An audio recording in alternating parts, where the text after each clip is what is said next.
is going to focus on creating safe spaces. And our guest, as you know, is Ellen Yoakum. And this is her first time with us on Live from the Ranch.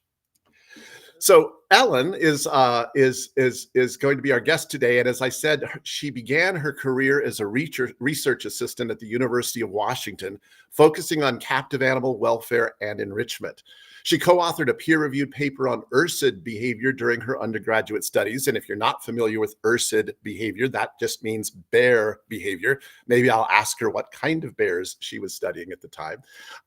For over a decade, Ellen has worked in various sectors of the animal care and behavior industry, including dog care and boarding, wildlife rehabilitation, zoological settings, captive animal welfare research, private training, and behavior consulting.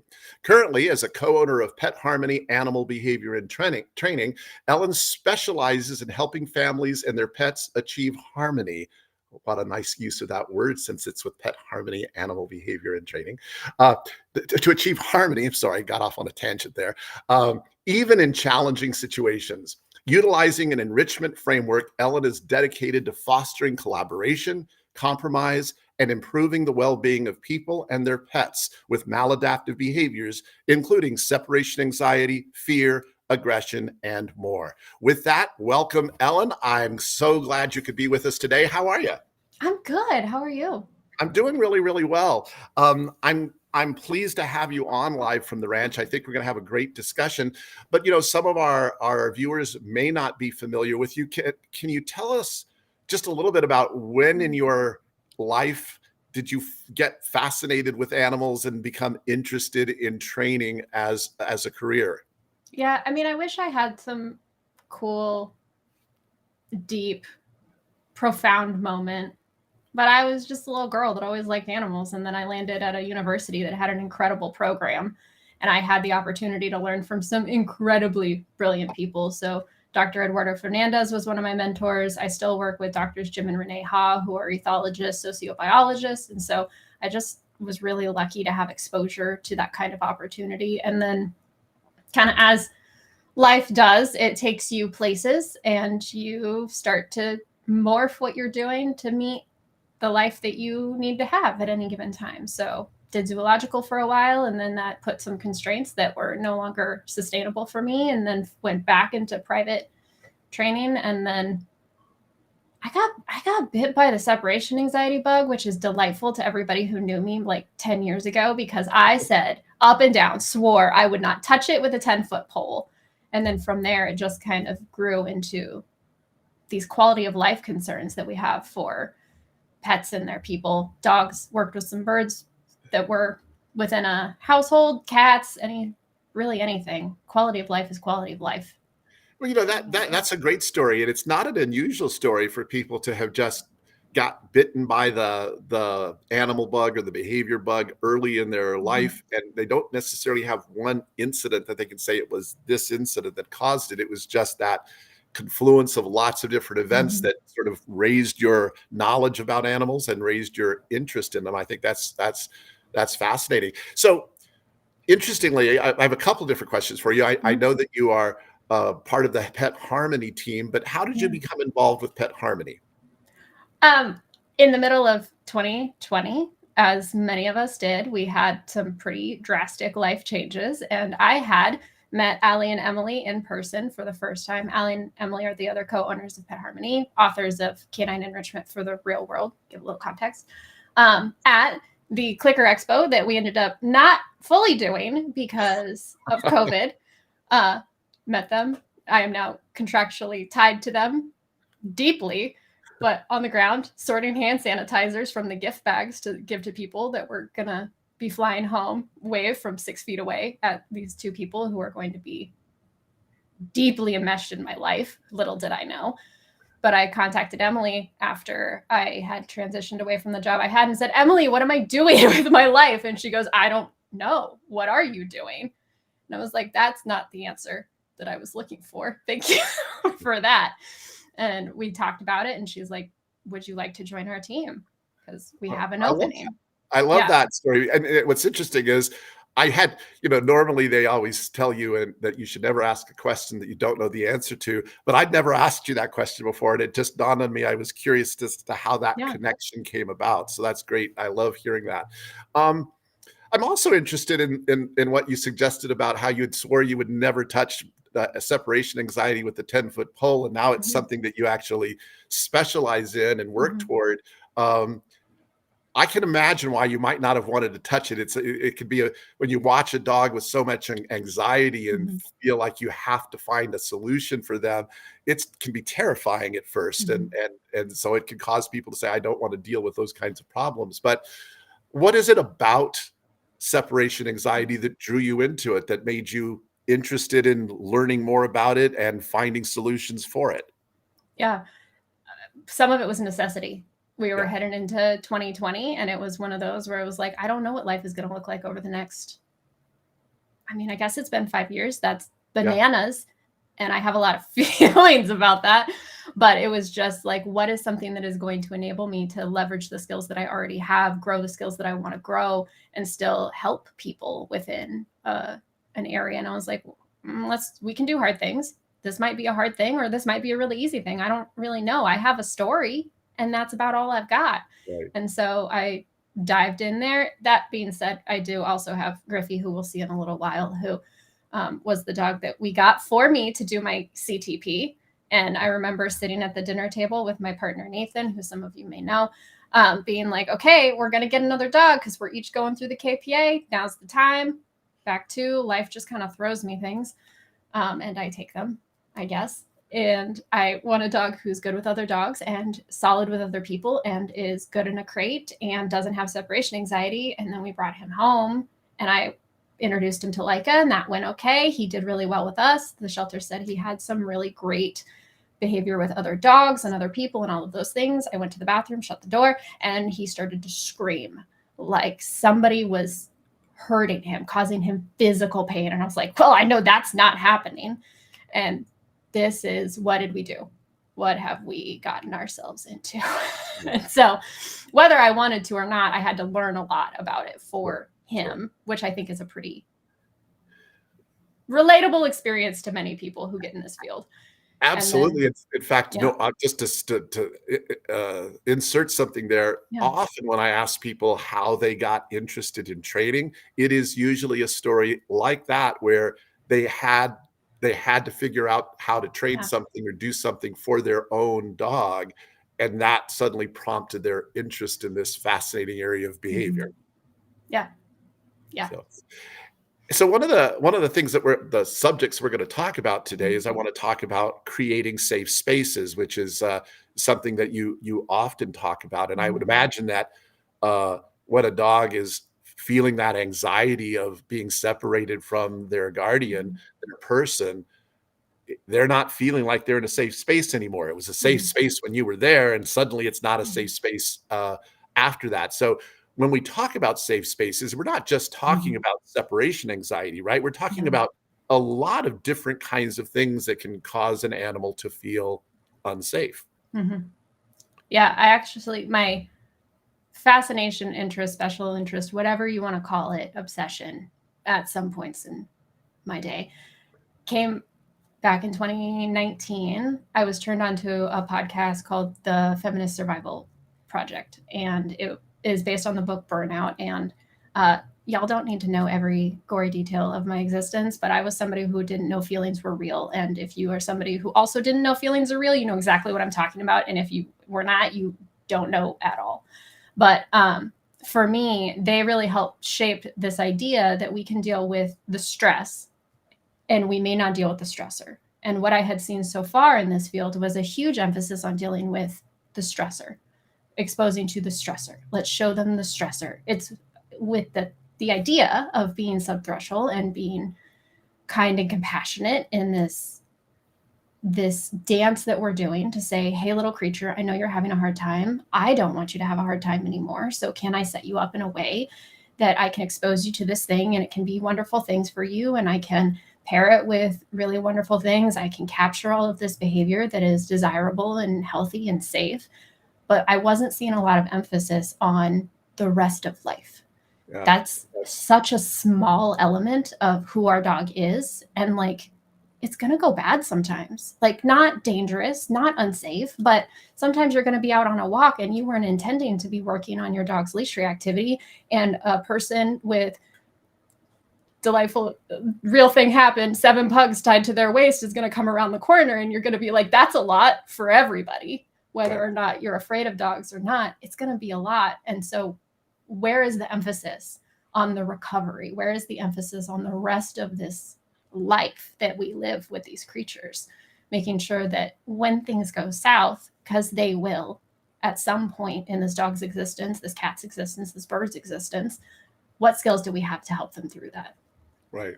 It's fascinating. And I think one of the things that I love about this topic is I think that often people are concerned about creating a safe space when they encounter a problem. But Mhm. the reality is, what I heard in all that you just said is that we really should be thinking about creating safe spaces all the time.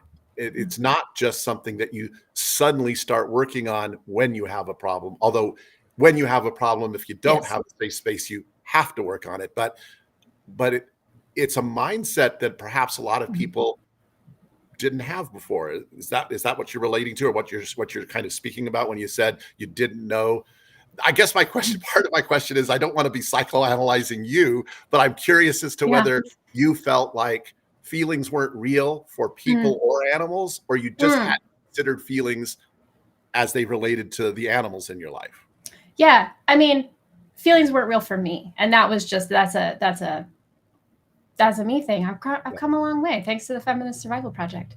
Shameless plug. I will plug them till the day I die.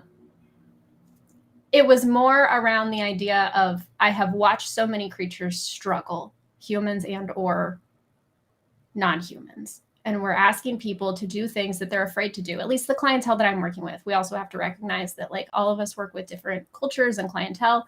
My clientele get really afraid that their dog is going to have a hard time. And so when we're doing that, and I'm saying, I know it's so scary that you're out there, and the last 100 times you've been out there, your dog has exploded at another dog. I know how hard that is for you. What if I always have somewhere that you can go that you know it's going to be okay? So it might be, we're not going to go on walks anymore. We're going to come outside, and your safe space is going to be your house. That's already established in some cases.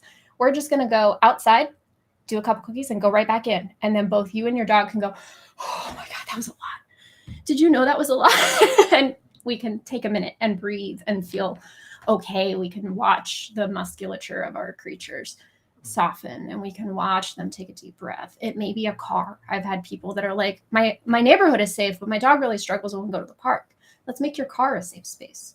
It's just going to take a little bit of intentional practice on both you and your dog's part, but we can do that for you so that you aren't out there white knuckling your leash, so worried about the thing that is going to be around the corner, because that doesn't serve you or your dog. No, I love that. I love that. I just want to let people know, especially if you're on YouTube right now, we just posted a link to the Feminist Survival Project that Ellen just talked about. So if you want to check it out later, you can do that. So I'm curious then, well, you know what I want to ask people to do? If you have questions about anything that we're talking about, don't hesitate to put it in the chat window. But I'd also like to ask you, just out of curiosity, as Ellen talks about this topic and talks about creating safe spaces, share with us situations where you felt the need to create a safe space for your dog. What was a situation that you found yourself in that you needed to find a way to create a safe space? I'd love to see that in the chat window, and we may end up talking about some of those topics as we move forward. So I'd love to ask you about how you begin creating a safe space proactively. In other words, let's assume that you're not faced with any problems at the time. Yeah. What is your approach to finding that safe space for a dog? Clearly, if you have a problem, that sort of reveals areas that you need to work on. But just in general, if someone were to say, my dog's in pretty good place, he doesn't really have many fears, I don't really have to worry about that. I would assume that may be them not thinking in the right way about it. And congratulations to them if they really do have a safe space that their dog just never feels afraid. But Yeah. how do you begin to think about creating safe spaces? Yeah. I like to start with boundaries. What are Mhm. some boundaries that we may have or constraints that we may have? So, like, if we are working with just a happy, that one, okay, I have one in my house. Griffey gets all the airtime because he's the relatable one, but Leica is my other dog, and she is very, very easy. I have had to put very little work into helping her be a well-adjusted individual. I look at, where do they already go? Where do you see joy? And we can define joy, like big happy smiles, loose wiggly bodies. Where do you see play? Play is a tends to be considered an indicator of positive welfare and well-being.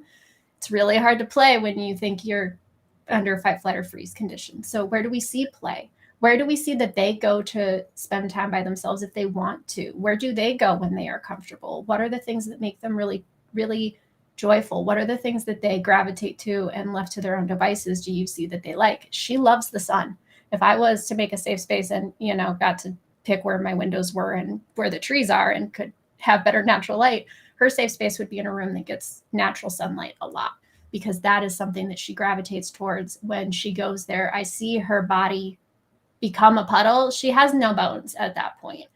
Her whole face is relaxed. Her ears are relaxed. Her eyes are blinky. There's no tension in her back muscles. Her breathing is very loose and deep and restful. So I'm looking for all of those indicators of, this is already a good place for your dog. And then we can take it and say, does that work for you? Because your dog's ideal safe space might be right smack dab in the middle of the kitchen floor, and that is not functional for you. And then we have to say, what do they like about that space? Let's trial and eval some stuff. Is it the stone floor that you have in the kitchen because your dog runs hot? Is it that it's high traffic and they get to be around you? Is it that it is highly reinforcing for all of the things that get dropped while you're cooking dinner?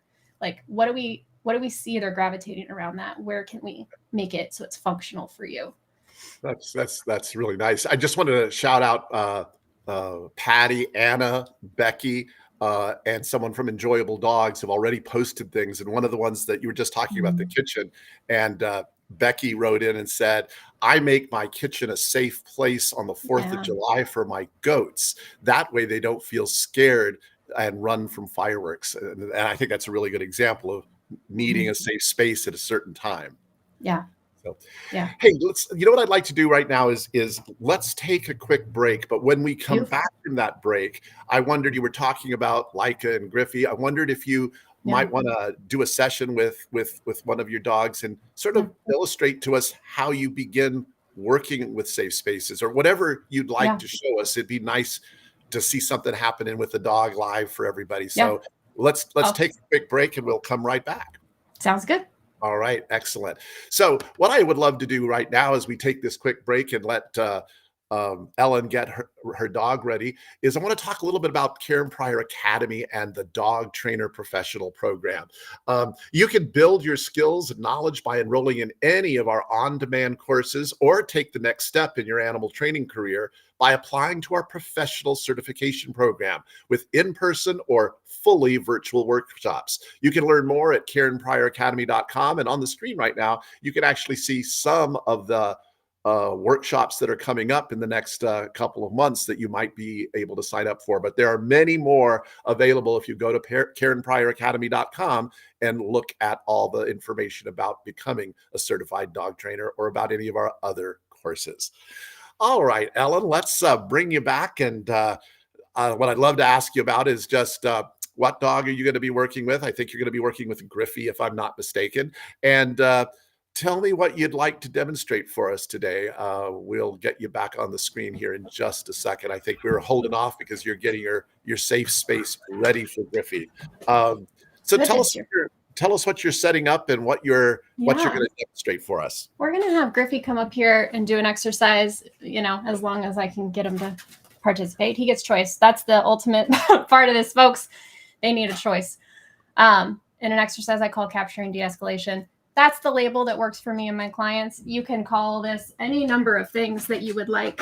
But the premise here is that we want our dogs to have a good suite of behaviors that are related to, we call them de-escalation, relaxation, calm, whatever.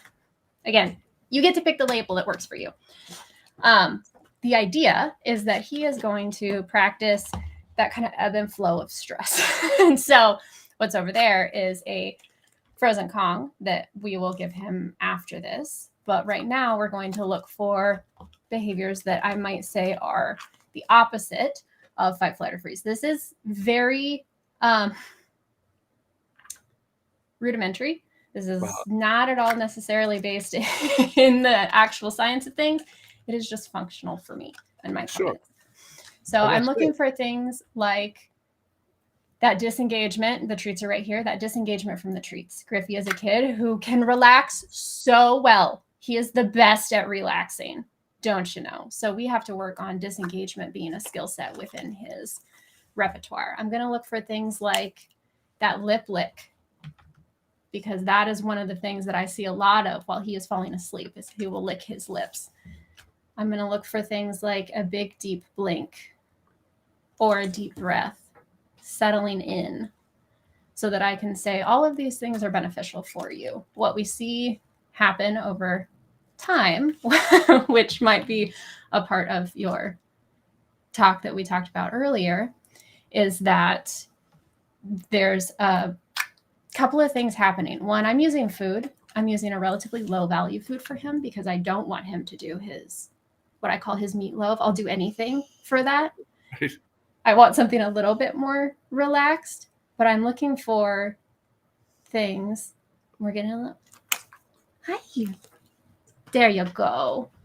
So putting his head down is closer to a sleep than it is that fight, flight, or freeze state for him. I know that that is not part of his fight response or his flight response.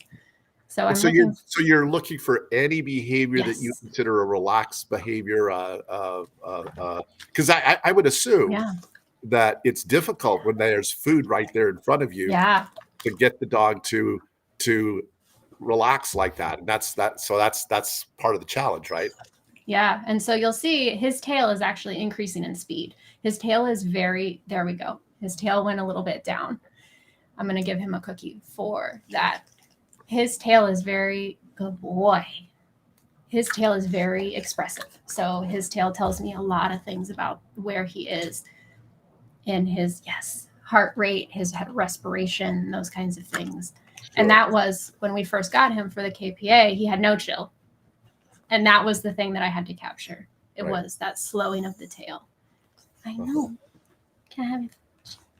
And so this is part of the way you create that bed on the table next to you as a safe space for him, is that's what you're working toward, correct? Yeah.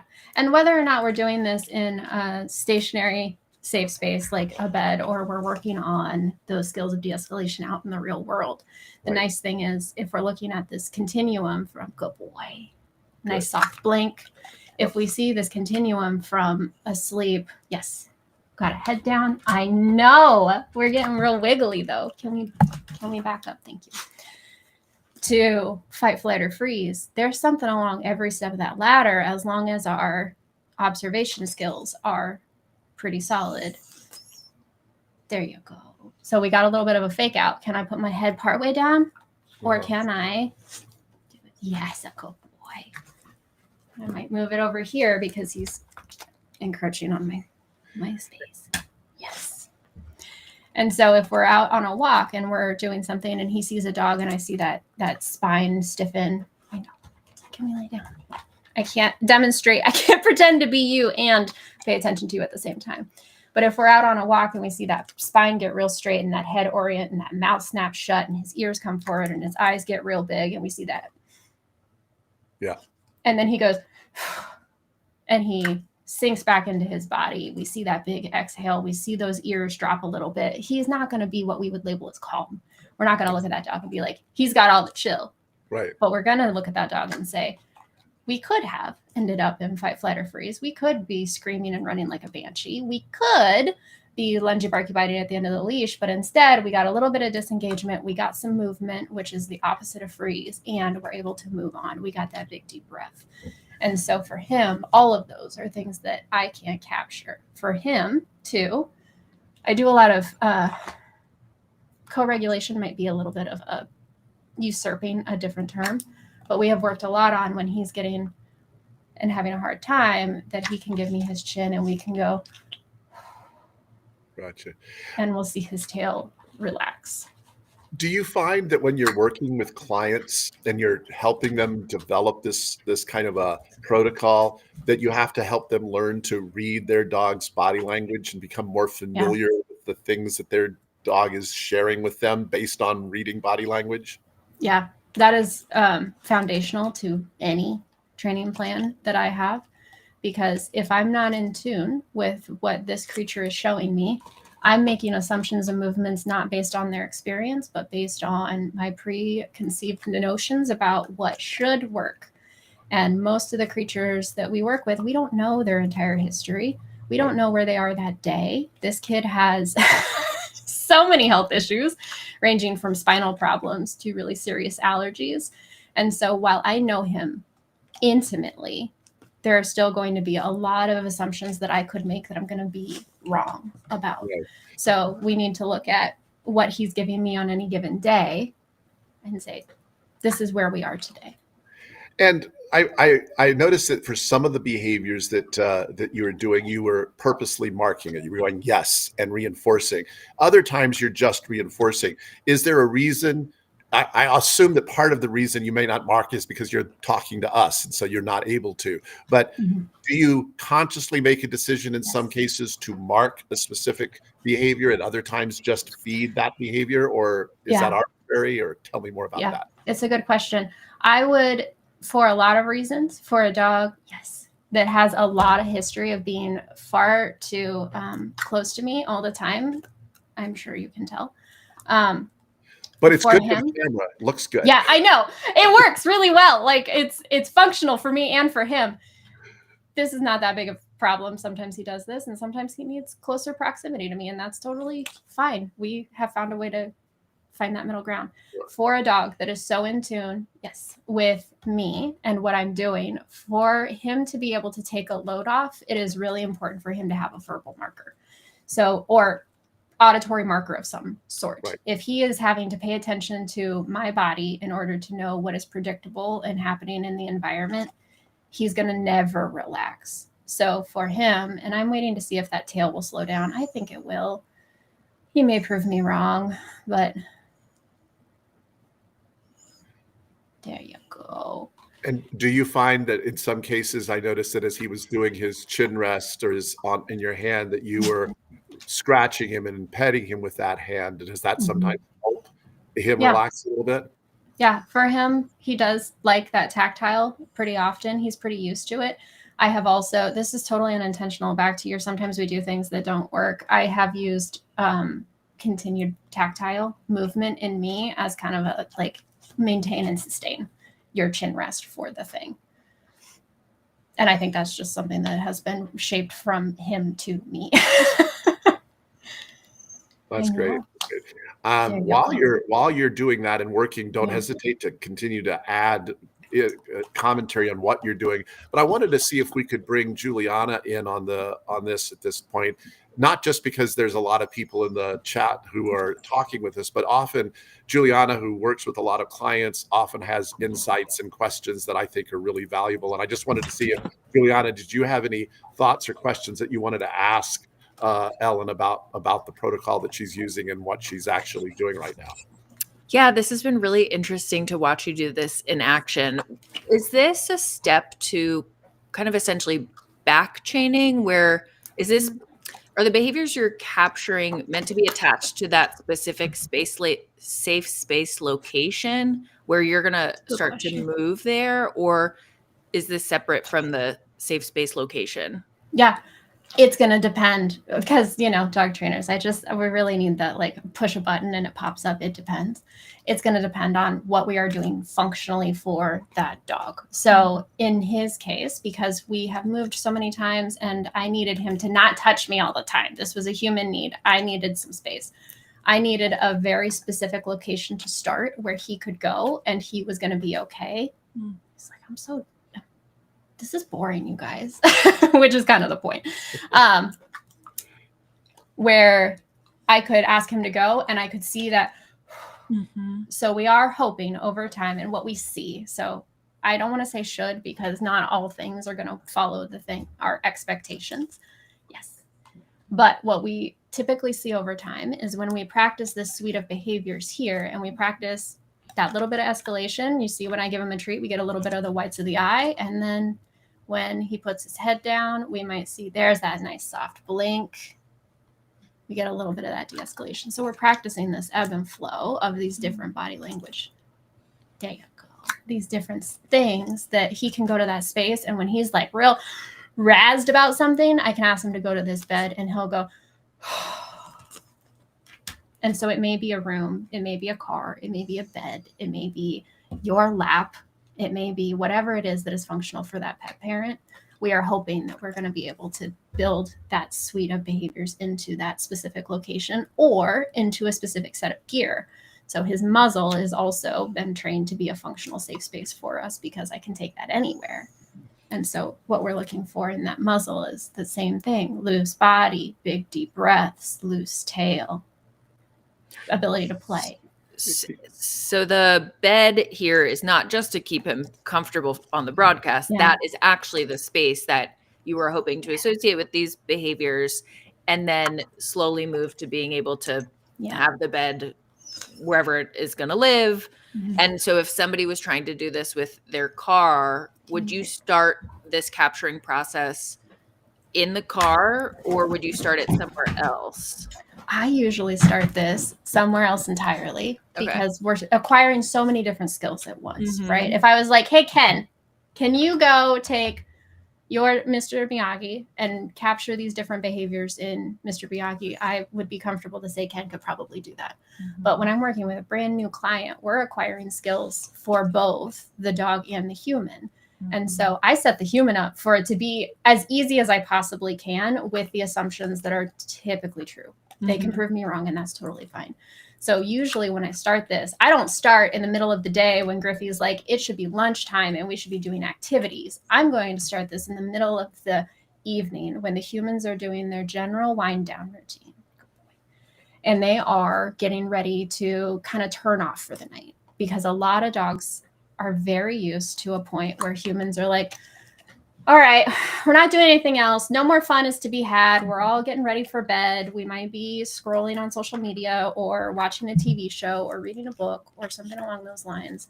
And so we start capturing there, because I am willing to bet 99% of the dogs are going to demonstrate some of that really natural, restful de-escalation in that context. Then we layer in more difficulty. No, that makes sense. I have a question, and this I don't want to take us off topic, but as I watch you and I see you working, I can see how what you're doing is going to really make this a really safe space, especially with the fact that you're using food and other things. But I think sometimes when people look at this, they're also thinking they would like to see a calm dog. Yeah. And I realize that those aren't necessarily the same thing. Creating a safe space doesn't necessarily mean that they have to be completely calm and relaxed. It just means they have to be comfortable. And like you said earlier, even playful would be okay.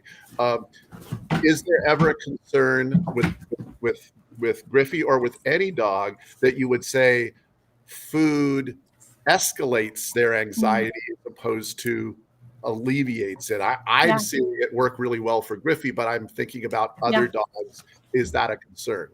Yeah, it can be 100%, especially if I say have a really a dog who has demonstrated that there may be a safety concern in the presence of food under different conditions. That would be an example where food might be a problem.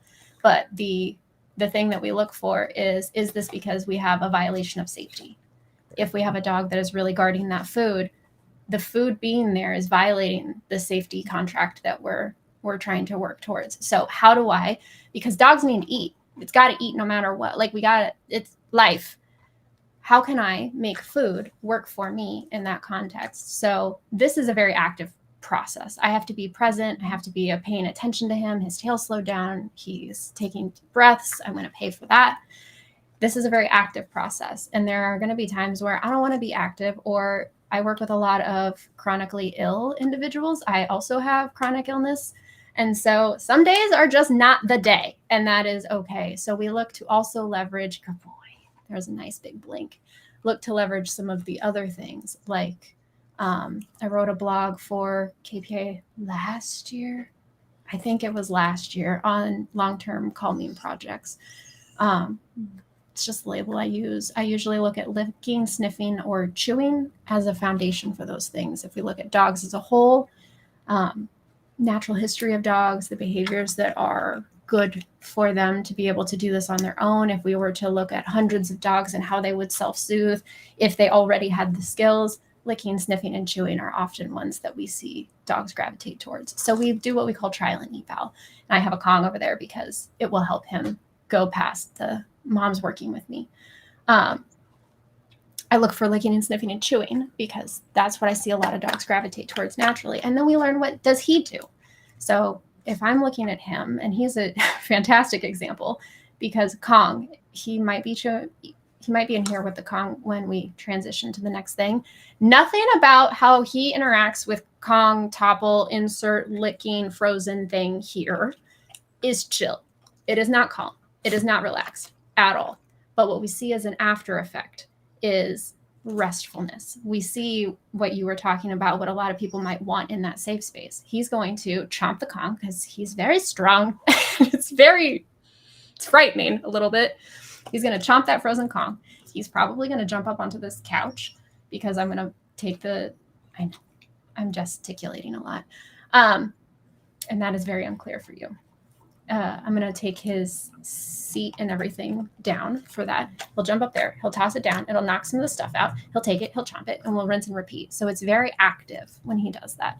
When he is done, he will probably, my predictions are going to be, he's either going to do some grooming, and then he might do some digging in his bed to kind of finish that exertion of energy. And then he's going to spin a few times, and he will throw himself on the ground and take a deep breath and go, oh my God. That was a lot, you guys. I'm going to go take a nap now. I will see you at the end of your workday. And then we get through that whole cycle for him to be able to participate. Good boy. Well, that's interesting. And I would say, there's a lot I'd like to unpack. And I think that we have some good questions that people might want to ask. In fact, in the chat window right now, there's a link to the blog that you just talked about, or one of the blogs you did for us fairly recently, actually. But let's take a quick break because Griffey has been great. And he's been up there with you for more than 15 minutes. We're coming up on almost 20 minutes since we started this segment. So I'm going to let you do whatever you need to for him. And when we come back from the break, Juliana and I will probably have some questions for you, and we'll talk more in depth about this idea of creating safe spaces. So we're going to be back in just about a minute while I talk a little bit about some of the wonderful events that we have going on in KPA or with Karen Pryor Clicker Training. So if you're looking to take your training to the next level, you have to be at Clicker Expo 2026. You might be thinking to yourself, didn't we just finish Clicker Expo? Yes, we just had our last Clicker Expo in March of 2025, but we are already planning for 2026. It's the leading conference for positive reinforcement training. And whether you join us virtually for Clicker Expo Live in January or in person at Clicker Expo New York in Westchester County in March, you'll be immersed in a world of learning, connection, and inspiration. And if hands-on small group training is your style, then you should come visit me at the ranch in Graham, Washington. That's where it all comes together. We offer a variety of classes, training with resident animals, all in this really unforgettable setting at the base of Mount Rainier. You can learn more by going to clickertraining.com and look at the ranch for information about the ranch courses, or go to the Clicker Expo area to learn about Clicker Expo coming up.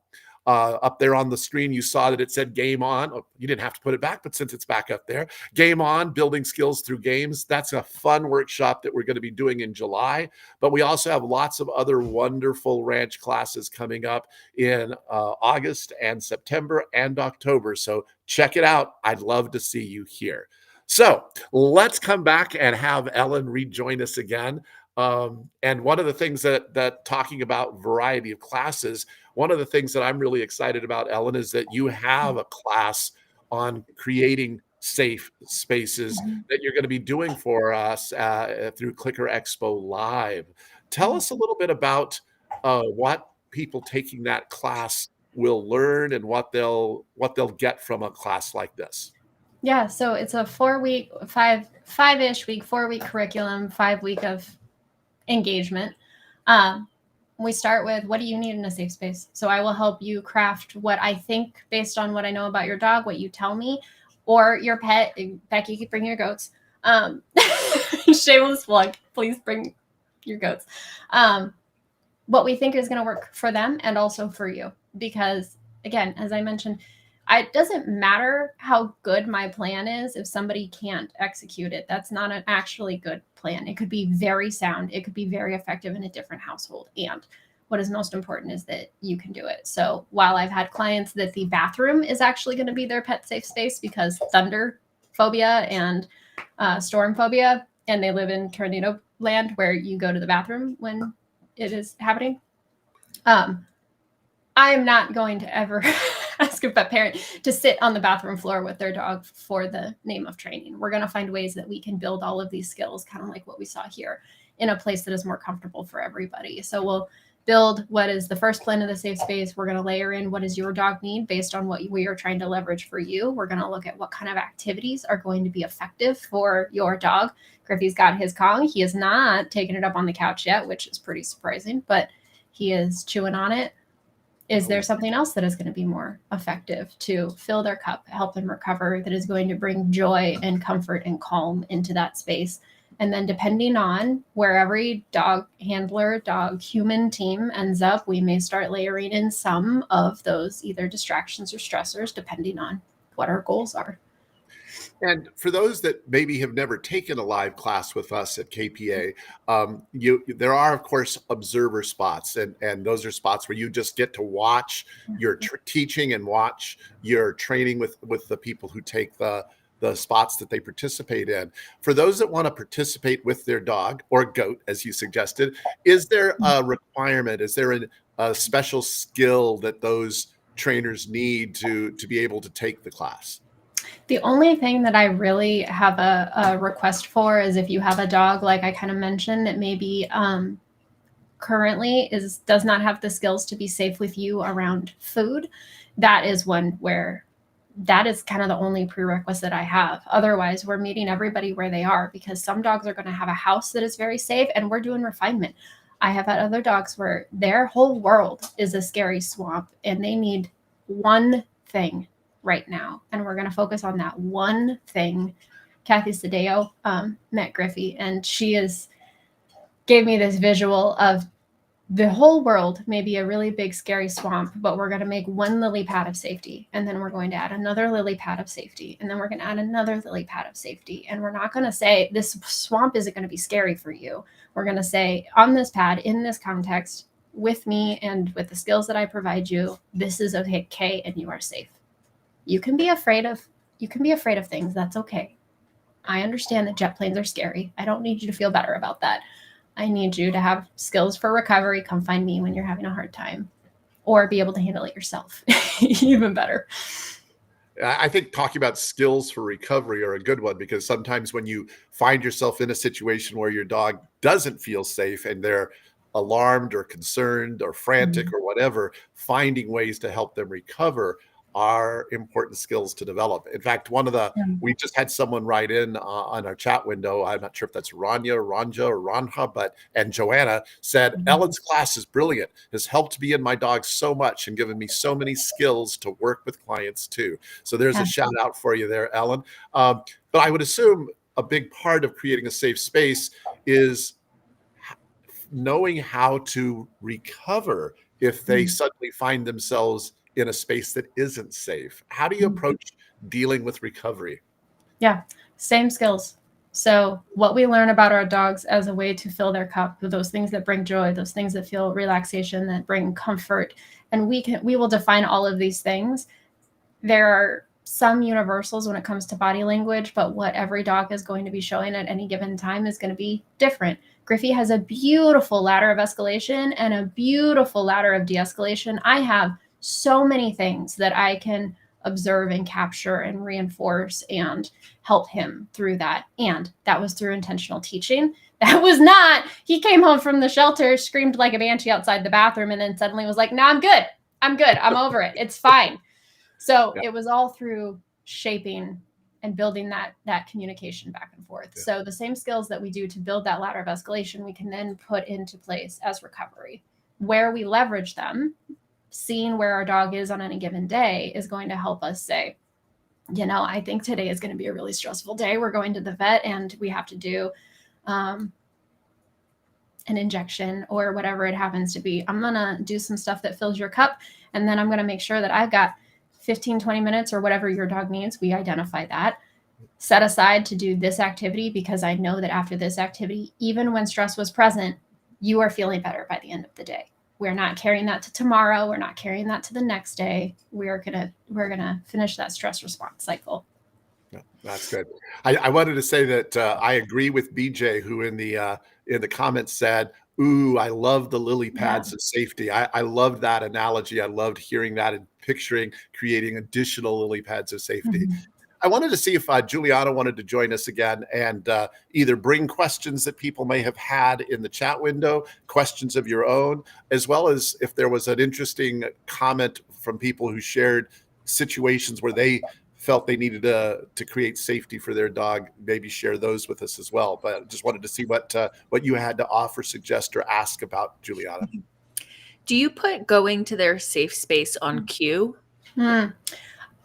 So if you have been around the pet harmony sphere, Allie and Emily years ago talked about a thing that kind of took on a life of its own. They called it flight training. And before I knew Allie and Emily, were like, oh, that's cool. They're talking about free flight training, because I learned about birds before, some other things.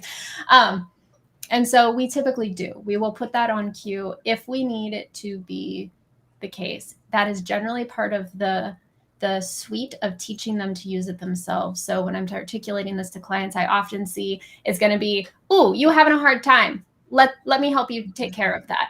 And then it becomes this moment. We see this dog start to shift and they're like, "I think I'm having a hard time." And they look at you and they're like, "Help." And they don't know how to get out of it, but they know that you can help them. And then we see them shift and we're able to say, "Okay, let's go deal with that. Thank you for telling me. Let's go deal with that." And then you start to see that they might get part of the way there. They're like, "Okay, so I feel these feelings. I have this experience now." We've taught them that when you feel this when your heart rate reaches or your respiration or this stressor happens or whatever it happens to be, you pay attention to me. You might see them get all the way there. And then you just get to be like, "Yes, that was it. That was what you should do." And we start to see that the relief will take in a whole nother realm of reinforcement. I'm comfortable saying that because the behavior maintains and or strengthens over time in these cases. So we see, "I see you're having a hard time. Let me help you. Ooh, I see that you're having a hard time. I can help you. I'm having a hard time. I think I can do something about it. I'm having a hard time. I'm going to do this." Mm-hmm. And so we do teach that as part of it. Yeah, nice cue transfer takes over. That's amazing. I like that. And do you find that, I'm sorry, I'm hearing an echo all of a sudden, and I'm not sure where that came from. Do you find that many animals, once they learn about a safe space, will just gravitate toward it naturally without it having to be on cue? Yeah. When we provide the support. Right. So there are a couple of different things. One, we have to look at, to get kind of sciencey, we have to look at the function. So if the function is escape, which typically a lot of creatures are gonna, once they realize escape works and escape is better than fight, they're gonna try. And then it's up to us to make sure that it in fact works. So like if we're working with dogs and kids, we got to make sure that like the dog escaped to the laundry room to get away from the child. Now is your cue to make sure that we occupy the child and say, "Yes, dog, that did work." If my dog goes to the mat at the vet, that means all hands are off. Everybody on the vet team knows that if my dog goes to that space, everybody's hands need to do this because it needs to work for them.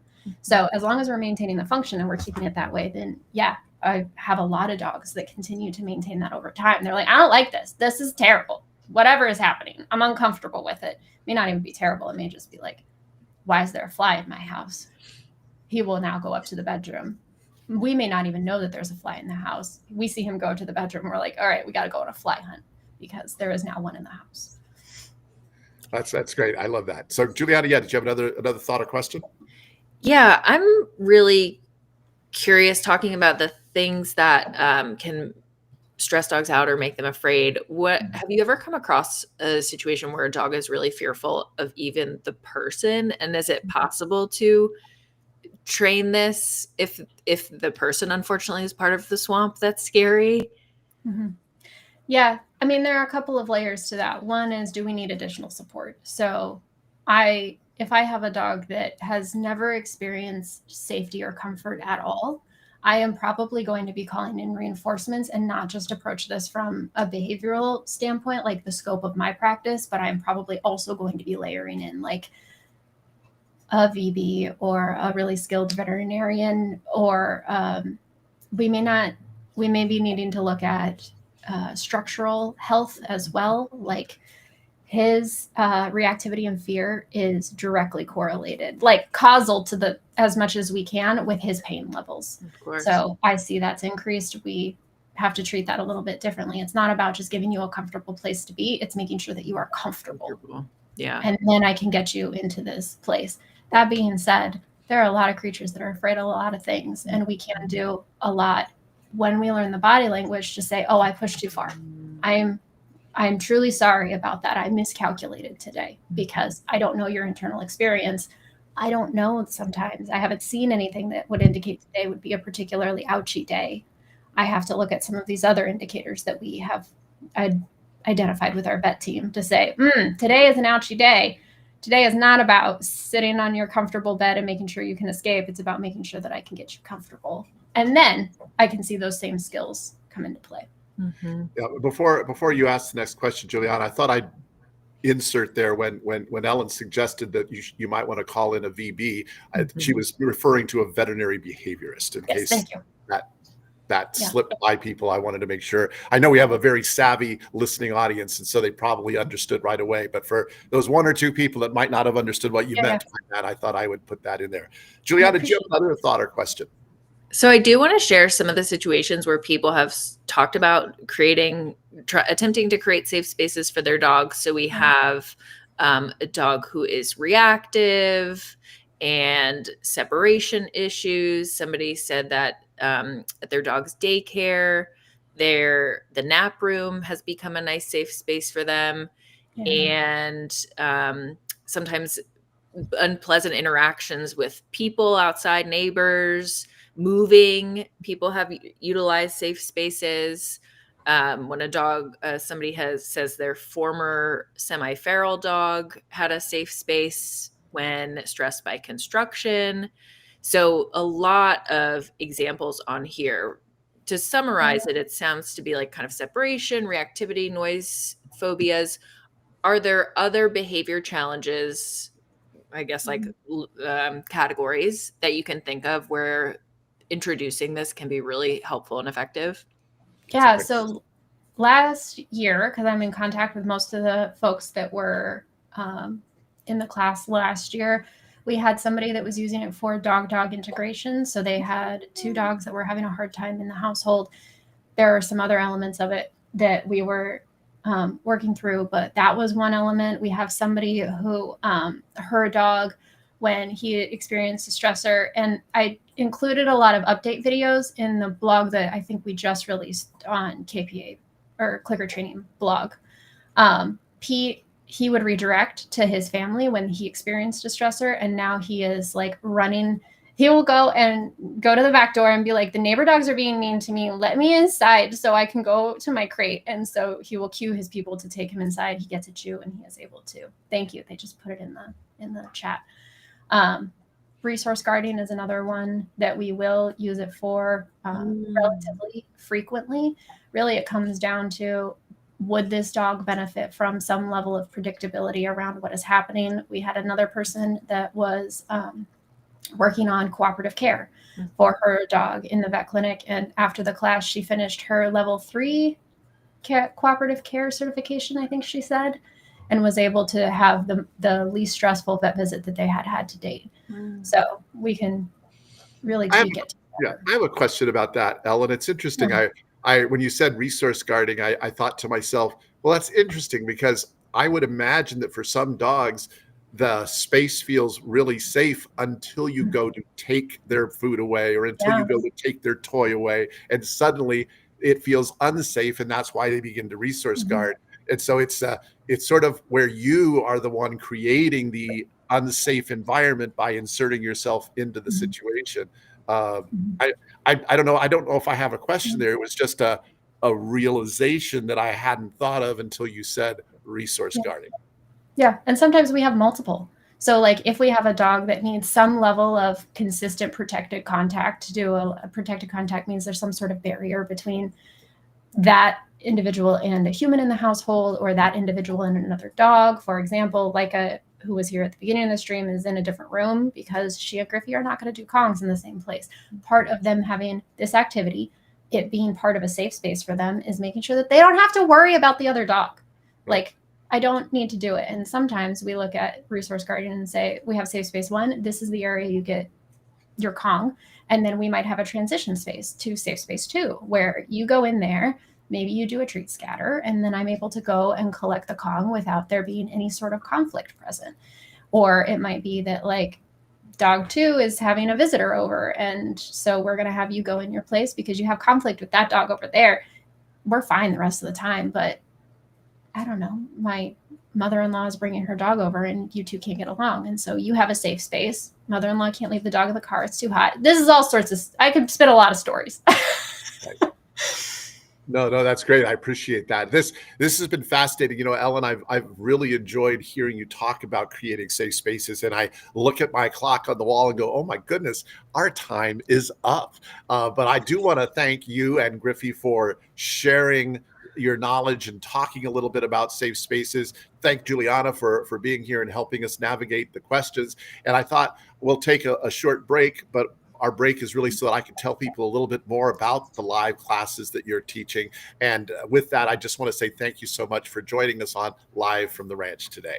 Thanks for having me. Oh, a pleasure to have you here. It's been great talking to you about this topic. But now what I want to do is just talk a little bit more about our KPA live classes.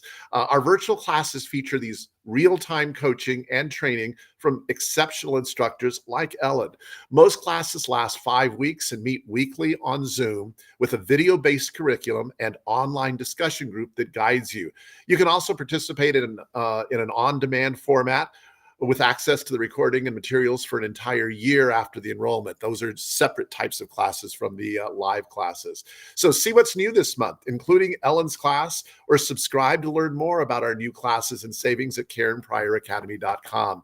You can see 3 of the classes that are going to be enrolling soon, one from Ellen, one from Camilla Chu, one from Kiki Yablon. And shortly after that, there'll be a live course that I'll be teaching in December or in late November that I'm looking forward to having people join us for. So thank you so much for joining us today on Live from the Ranch. And I'd like to tell you a little bit more about our future broadcasts. Next month, we're going to be taking a break. It's the 4th of July. Our broadcast would normally be airing on the 3rd of July. So we're going to take July off so that everybody here in the United States anyway can enjoy the 4th of July and potentially help create a safe space for your pets who might not like the 4th of July fireworks. And then we'll be back in August. On the 7th of August, we're going to be having Sarah Owings. And Sarah is going to be talking about working with cows and working with animals in a farm-like environment. I will probably go out and work with some of my animals here at the ranch and talk about protected contact training with animals. It should be a fascinating broadcast, and I'm hoping all of you can join us in August for Live from the Ranch. In addition to that, we want to remind you that if you have any questions about anything or suggestions for things that we offer on Live from the Ranch in the future, you can join us on our website and go to the comments or suggestion button and submit your ideas and your requests for information there. Meanwhile, I want to just remind you of all the different special things that we talked about during our breaks today, whether that's becoming a certified dog trainer through Karen Pryor Academy or one of our upcoming events. Clicker Expo comes to mind because that'll be coming up before you know it, or an event here at the ranch, as well as, of course, the KPA live classes. We're glad that Ellen was on today because she is going to be offering a live class that'll be enrolling soon, and class will be starting within the next month or so. So thank you, Ellen. Thank you, Juliana. Thank you, Griffey. I'm so glad all of you could join us today on Live from the Ranch. We'll see you back here in August. Happy training. Bye-bye.